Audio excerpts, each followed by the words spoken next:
आज no current affair 27 अक्टूबर 2025। तो चलो शुरू करते हैं। तो इन्फिनिटी डे 27 अक्टूबर 2025 तो उजवणी दर वर्षे 27 अक्टूबर 2025 ना रोज કરવામાં આવે છે।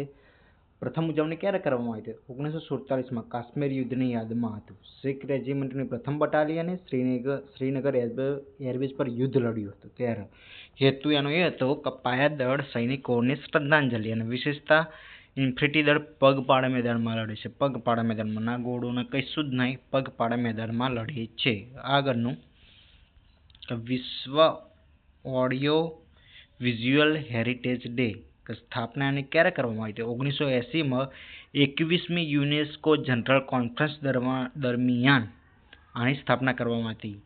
આનું સંરક્ષણ કરવાનો એનો હેતુ છે દસ્તાવેજોનું, ઓડિયો વિઝ્યુઅલ દસ્તાવેજોનું સંયુક્ત આયોજન કરે છે યુનેસ્કો અને વાહ બરોબર સંયુક્ત આયોજન એવા બે જણા કરે છે। પછી બીજું તો યુનેસ્કો આજકાલમાં 17 લાખથી વધુ દસ્તાવેજો છે અત્યારે અને 2015માં ડિજિટલ સ્વરૂપમાં સાચવવાની શરૂઆત કરવામાં આવી હતી। હવે આગળનું ભારતના 10મા રાષ્ટ્રપતિ KR નારાયણ, ભારતના 10મા રાષ્ટ્રપતિ KR નારાયણ તો એમનો જન્મ ક્યારે થયો તો 27 ઓક્ટોબર 1920માં એટલે આજના દિવસે થયો હતો 27 ઓક્ટોબર કેરળના ઉજ્જવરમાં થયો હતો બરાબર। પ્રથમ દલિત રાષ્ટ્રપતિ છે। એમણે શિક્ષણ લીધું લંડનની સ્કૂલ ઓફ ઇકોનોમિક્સમાં। એમની કારકિર્દી પત્રકારે આપી, વિદેશ સેવા એટલે કે વિદેશ મંત્રી રહ્યા અને રાજકારણ એટલે વિદેશ એટલે રાજકારણ। એના પુસ્તકો India and America, essay in અન્ડરસ્ટેન્ડિંગમાં હતું કે આવા ઉપરાષ્ટ્રપતિ પણ રહી ચૂકેલા છે। ઉપરાષ્ટ્રપતિ એવા રહી શકેલા છે, રાષ્ટ્રપતિની જગ્યાએ ઉપરાષ્ટ્રપતિ પણ રહી ચૂકેલા છે પહેલા બરોબર ને, ઉપરાષ્ટ્રપતિ પણ હતા એવા પહેલા ઉપરાષ્ટ્રપતિ પણ રહી ચૂકેલા છે એવા। ઓકે, ભારતના 10મા રાષ્ટ્રપતિ કે નારાયણ, પ્રથમ દલિત રાષ્ટ્રપતિ।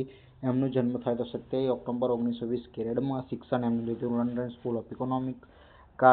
કારકિર્દી એમની પત્રકાર, વિદેશ સેવા એટલે વિદેશ મંત્રી પણ રહી ચૂક્યા છે, ઉપરાષ્ટ્રપતિ પણ રહી ચૂક્યા છે અને રાષ્ટ્રપતિ પણ રહી ચૂક્યા। ત્યાં યાદ રાખજો વિદેશ મંત્રી હ, ઉપરાષ્ટ્રપતિ હ અને રાષ્ટ્રપતિ થાય બરોબર।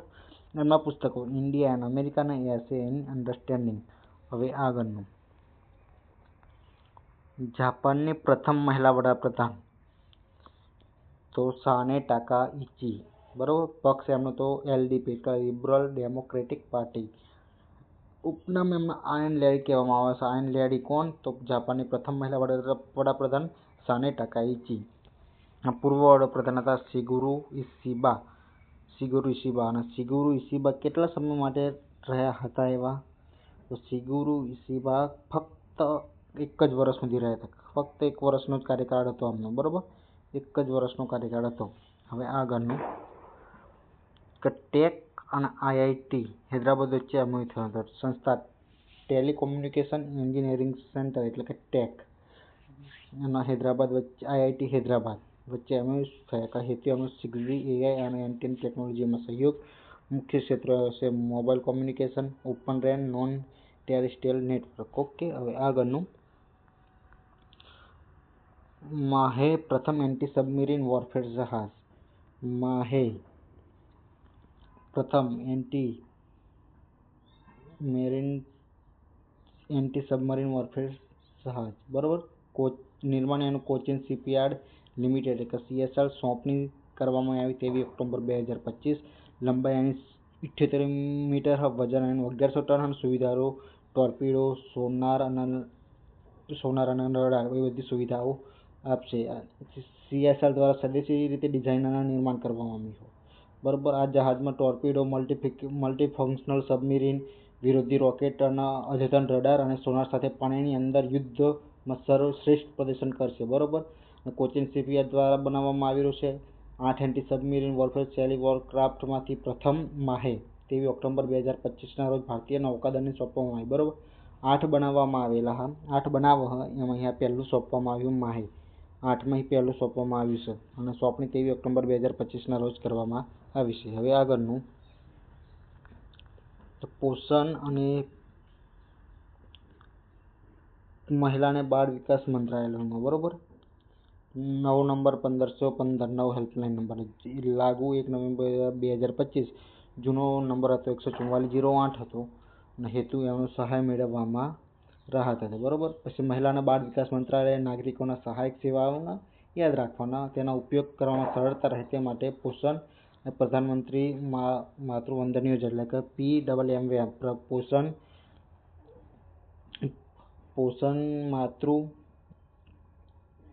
અને પ્રધાનમંત્રી માતૃવંદન યોજના અને ટોલ ફ્રી હેલ્પલાઇન નંબર ફેરફારની. બરોબર. 1515 1 નવેમ્બર 2025 લાઈવ થશે, જે હાલના નંબર 14408 બદલી હશે.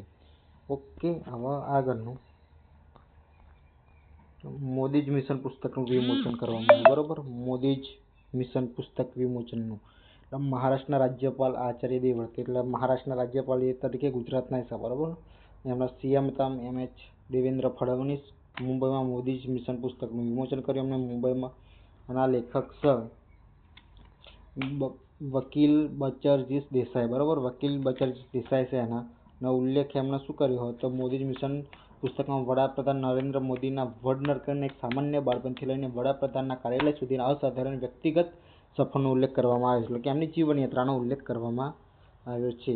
બરોબર. હવે આગળનું ભારત આંતરરાષ્ટ્રીય ચોખા પરિષદ 2025 તે ક્યારે યોજવામાં આવી? તે 30 ઓક્ટોબર 2025થી ચાલુ થશે. બરોબર. ક્યાં ઉજાશે? તો ભારત મંડપમ નવી દિલ્હી. તો યાદ રાખજો, ભારત આંતરરાષ્ટ્રીય ચોખા પરિષદ 2025 ભારત મંડપમ નવી દિલ્હી ખાતે યોજાશે. ભાગ લેનાર દેશોમાં ફિલિપાઇન્સ, ગાના, નામિબિયા અને ગામ્બિયા એ દેશ રહી જશે. ફિલિપાઇન્સ, ગાના અને નામિબિયા છે. આમાં એક એડ કરી લેજો, નામિબિયા પણ છે. બરોબર. નામિબિયા પણ છે. નામિબિયા. બરોબર. ભાગ લેનાર દેશો ફિલિપાઇન્સ, ગાના અને ગામ્બિયા, નામિબિયા. અને ભારત 172 થી વધુ દેશોમાં ચોખાનો પુરવઠો આપે છે, એટલે કે પૂરો પાડે છે. બરોબર. હવે આગળનો એડ ગુરુ પિયુષ પાંડેનું નિધન થયું છે. બરોબર. એમની ઉંમર હતી 70 વર્ષ. પ્રસિદ્ધ જાહેરાતો ફેવિકોલ, કેડબરી એ બધાની આવી હતી. એડ ગુરુ પિયુષ પાંડે.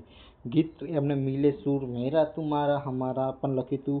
2016માં એમને પદ્મશ્રી આપ્યો હતો અને 2000 અને એને એક ફિલ્મ પણ પટકથા લખી હતી. કઈ? તો ભોપાલ એક્સપ્રેસ એમને લખી હતી. એમને ભોપાલ એક્સપ્રેસ. બરોબર. ભોપાલ એક્સપ્રેસની પટકથા એમને કે ફિલ્મ એમને લખી હતી. ફેવિકોલ, કેડબરી જે એમની પ્રખ્યાત છે એમની. અને એશિયન પેન્ટ્સની એમને કરેલી છે. એશિયન પેન્ટ્સ એ બધી. હવે આગળનો હિમચિતા દિવસ 23/23 પહેલ. બરોબર. હિમચિતા દિવસ ક્યારે આવે છે? 23 ઓક્ટોબરના રોજ આવવામાં. બરોબર. હિમચિતા દિવસ પ્રથમ વખત ભારતના પ્રથમ સર્વેમાં 718 બરફચીતા નોંધાયા હતા અને એમાંથી 477 તો ફક્ત લદ્દાખમાં જ હતા. 718 હિમાલયમાં 718 હતા, એમાંથી 777 ફક્ત લદ્દાખમાં જ હતા. હવે આગળનું મહેસાણામાં એર શો સ્કાટ કહેવાય કે સૂર્યકિરણ એરોબેટિક ટીમ. સ્કાટનું ફૂલ ફોર્મ છે મોસ્ટ ટાઈમ સ્કાટનું ફૂલ ફોર્મ શું હતું? સૂર્યકિરણ એરોબેટિક ટીમ.